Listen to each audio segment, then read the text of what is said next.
well, gay people are not what is wrong with society, said King Morven. Then what is? David asked. How it treats people with autism and other mental disabilities, answered King Morven. Yeah, guys, society doesn't treat people with social anxiety like me fine, I added. Oh, said Peter.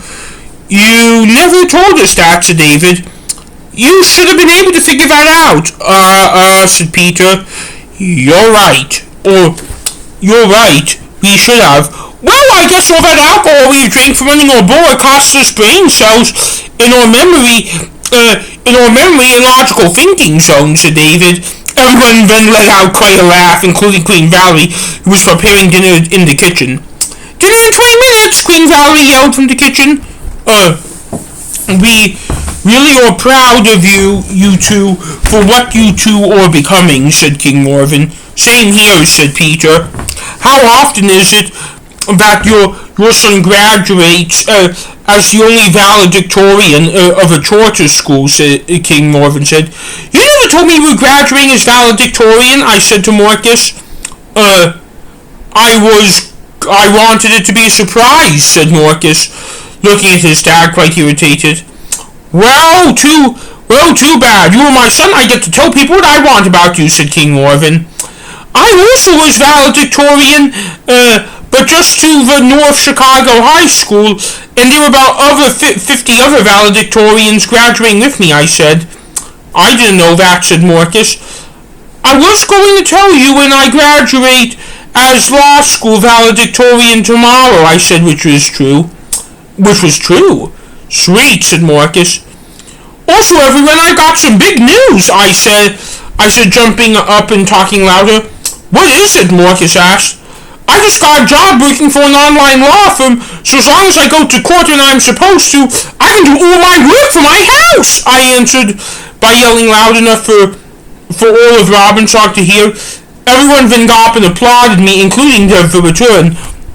Or whenever I see her, which is a lot since I was in New York City, I feel like she is super supportive to me. Congratulations, said David. I then went up to my dad's, and I kissed them both on the cheek, and they kissed me back on the cheek, and then I did the same to Marcus. That is amazing, said Marcus. I know, I said.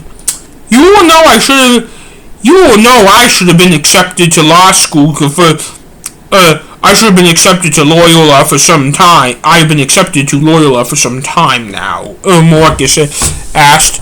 Yes, said Peter. Yes, said the return. You also know that is a lot closer to where I live, Hannah asked. Yes, Marcus answered. I can now literally see you every day, said Hannah. I know, said Marcus. If you get married to him, Hannah, you need to move. If you get married to him, Hannah, you need to move here, said Queen Valerie. I know, I said. Sam then got up and opened the window curtains. What are you doing? George asked.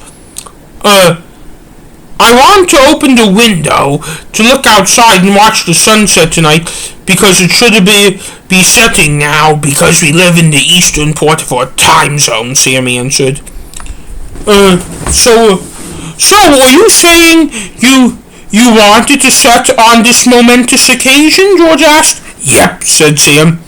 We then all went to the windows, and it was beautiful red and orange and purple sky setting on this chapter of our lives. The view would be better if it weren't for all those skyscrapers around Chicago, said George. Sam then bumped George with his arm on his arm. Oh, sorry, said George. Beautiful, I said. I know, said Marcus. I then pulled Marcus super close to me, and I needed to whisper something into his ear. Can you hear me? Can you hear me? And whisper into my ear back, I asked into Marcus's ear. Yes, Marcus answered back into my ear. Tomorrow, if we have time alone and the helicopters haven't come yet, I need to tell you something, I whispered into Marcus's ear. What is it? Marcus's ear whispered back. I am not going to tell you because today is a celebration, I answered by whispering back. So is tomorrow, Marcus whispered back. Well, I need to tell you alone as the helicopters have not come yet, I whispered back. What happens if they do come? Marcus whispered back. I won't say a word about until we save your mother, I whispered back. Done, said Marcus. Said Marcus a little louder than I want him to. You didn't hear anything, did you? I asked. No, said George. No, said George. No, said Sam. Yeah, no one heard anything, said King Morven. Good, I said. I must admit, Marcus, I am glad that you were able to whisper that. Well, because I know you struggle with that, as we all do, because we have autism, said King Morven. I know, thanks, said Marcus. Queen Valerie came into the living room. Dinner is ready, said Queen Valerie. We then all sat at the table. Before we begin, I would like to propose a toast, said Queen Valerie. To who? George asked. To my son Marcus and his girlfriend Hannah on this new chapter of both of their lives, said Queen Valerie. We then all raised our glass and clung them together and had a drink. I also want to say something, said the return, getting up from her seat. What is it, Queen Valerie asked, quite irritated. What is it, Queen Valerie asked, quite irritated.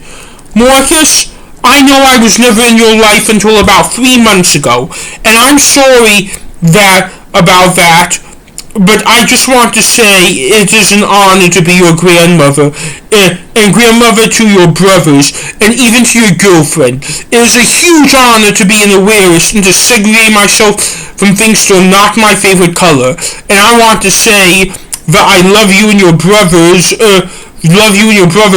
in Hannah, and even though I only returned to my daughter Valerie's life 3 months ago, I said the return, getting choked up. Aw, said George. Sam, I could see, was not buying it, while Marcus was left speechless.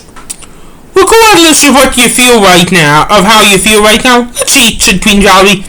We then dug into the chicken piccata, and when it was over, we had ice cream and Valerie began talking. So, you know what the game plan for tomorrow is, Queen Valerie asked. Yes, said Peter. Yes, said David. Good, said Queen Valerie.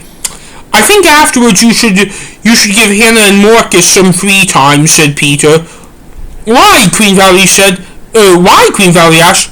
Because that's what we're going to give her, said David. Fine, said Queen Valerie. Yes, I muttered under my own breath. We better get going, said Peter, looking at his watch. Hannah, you should probably leave now, said David. Okay, you're right. It's a long ride on the red line home, and I need to wake up early tomorrow, I said. Bye, Hannah, said Marcus. Bye, Marcus, I said. We then kissed each other on the lips, and then I began to leave for the door with my cloak on.